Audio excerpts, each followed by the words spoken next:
Speaker, we all heard what Sir Ollie Robbins said yesterday. The fact of the matter is that the Prime Minister spent a lot of time telling us just how furious he was to learn that Mandelson failed the vetting, the same Prime Minister who was trying to get into Washington without any vetting at all. It's just unbelievable. The reason the Cabinet Secretary advised the Prime Minister to carry out full vetting before the appointment, this is common sense, Mr. Speaker, carry out full vetting before the appointment, was to protect our national security. The due diligence document said Mandelson remained on the board of the Kremlin-linked defence company Sistema long after Putin's first invasion of Ukraine in 2014. The Prime Minister told us on Monday that he'd read that due diligence report. Why did the Prime Minister want to make a man with links to the Kremlin our ambassador in Washington?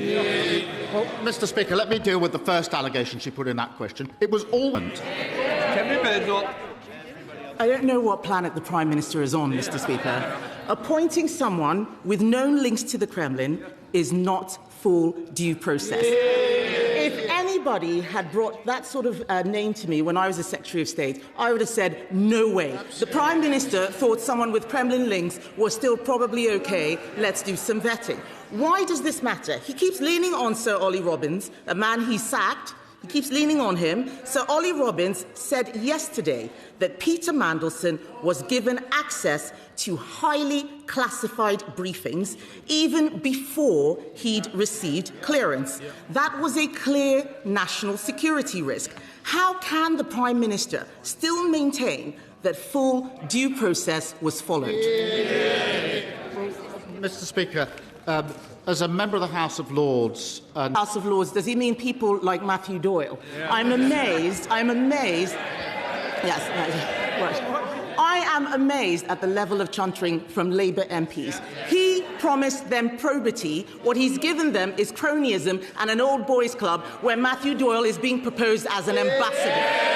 Ridiculous. It's ridiculous. Mr. Speaker, we all heard Sir Ollie Robbins' testimony yesterday. The head of the Foreign Office was sacked for the Prime Minister's own failings. His backbenchers know that is not fair. Even his most loyal cabinet members won't defend it.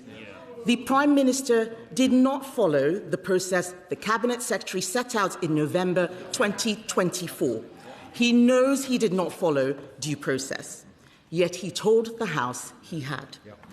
Mr. Speaker, I cannot accuse the Prime Minister of deliberately misleading the House, but everyone can see what has happened here. This was not due process. Everyone knows the price of misleading the House. Will the Prime Minister finally take responsibility and go?